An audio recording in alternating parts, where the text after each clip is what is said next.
Welcome. In this quick and easy guide, you'll learn exactly how to send a voice recording on Telegram, updated for the latest version. Whether you're chatting with friends, family, or your favorite group, sending a voice message is one of the fastest ways to share your thoughts without typing a single word. First, open the Telegram app on your phone. Once you're in, go to the chat where you want to send your voice message. It can be a private conversation or a group chat. It works the same way for both. Now, look at the bottom of your screen near the message box. You'll see a small microphone icon. That's what you will use to record your message. Go ahead and tap and hold that microphone button.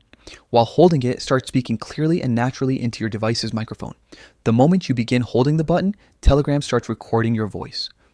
When you've finished your message, simply release your finger from the microphone button and your recording will be sent instantly. It's as easy as that, no extra menus or steps needed. But here's a quick tip. If you ever change your mind while recording and don't want to send it, you can just slide your finger left across the screen while still holding the button. This will cancel the recording before it's sent, giving you the chance to try again. Voice messages are perfect when you're on the go, when typing takes too long, or when you just want your message to sound a little more personal.